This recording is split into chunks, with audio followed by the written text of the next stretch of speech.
शहबाज शरीफ कुछ 1997 के तजर्बे से सबक सीख लें। इमरान खान की गिरफ्तारी के रास्ते की रुकावट कौन? हामिद मीर का कॉलम। सीनियर सहाफ़ी और तजिया निगार हामिद मीर अपने कॉलम मामला मजीद उलझ गया। इसमें पंजाब और खैबर पख्तूनख्वा में इलेक्शन के मामले पर अज खुद नोटिस के फैसले पर अदलिया के इस आला तरीन इदारे में तकसीम के हवाले से अपनी राय का इजहार करते हैं और माजी का भी एक किस्सा बयान करते हैं। वो लिखते हैं कि अदलिया के इस आला तरीन इदारे में जजों की तकसीम कोई नई बात नहीं है। ये तकसीम 2019 में भी सामने आई थी, जब इमरान खान की हुकूमत की तरफ से सदर आरिफ अलवी को जस्टिस काजी फाइज ईसा के खिलाफ एक रेफरेंस भेजा गया और उन्होंने बगैर सोचे समझे ये रेफरेंस सुप्रीम जुडिशल काउंसिल को भेज दिया।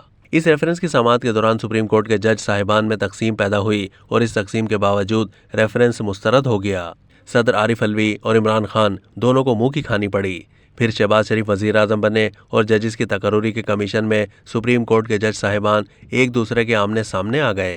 जज साहिबान को चाहिए था कि आपस में मिल बैठकर अपने इख्तिलाफात का खात्मा करते, लेकिन उस दौरान उन पर कुछ सियासतदानों के सहूलतकार होने का इल्ज़ाम लगने लगा। ये इल्ज़ाम वो लगा रहे हैं जो माजी में एक दूसरे के खिलाफ जजों को इस्तेमाल करते रहे और आज इमरान खान के पैदा करदा हालात के जबर ने उन्हें बादिल नख्वास्ता एक ही सफ़ में खड़ा कर दिया है, लेकिन ये सफ़ भी टूटती दिखाई देती है। शहबाज शरीफ की कंफ्यूज हुकूमत को ये समझ नहीं आ रही कि जब आला अदलिया के जज आपस में लड़ते हैं तो सियासी हुकूमत मजबूत नहीं बल्कि पहले से भी ज़्यादा कमज़ोर हो जाती है। और कुछ नहीं तो 1997 के तजर्बे से सबक सीख लें।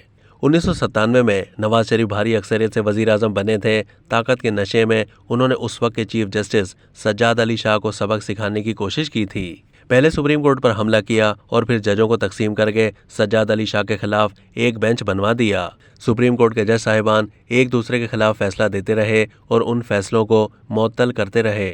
इस लड़ाई में जिन जजों ने नवाज शरीफ का साथ दिया उनमें से रफ़ीक तारड़ साहब को बाद में सदर पाकिस्तान बना दिया गया और सईदुज़्ज़मा सिद्दीकी भी सदारती उम्मीदवार बने। चीफ जस्टिस को ज़ेर करने के बाद नवाज शरीफ ने आर्मी चीफ जनरल जहांगीर करामत को फारिग किया और फिर उनकी आंखों पर ऐसी पट्टी बंधी कि उन्होंने जनरल परवेज़ मुशर्रफ को आर्मी चीफ बना दिया।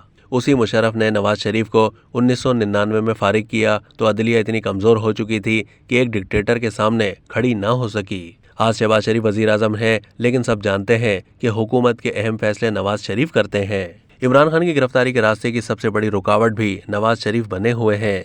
शायद वो चाहते हैं कि इमरान खान और कुछ रियासती इदारों में महाजराई को मज़ीद बढ़ाया जाए, लेकिन वो ये भूल रहे हैं कि इदारे कमज़ोर होने से सिर्फ जमहूरियत नहीं बल्कि रियासत भी कमज़ोर होगी। 1997 में सुप्रीम कोर्ट बार एसोसिएशन ने जजों में सुलह कराने की भरपूर कोशिश की थी जो कामयाब नहीं हुई।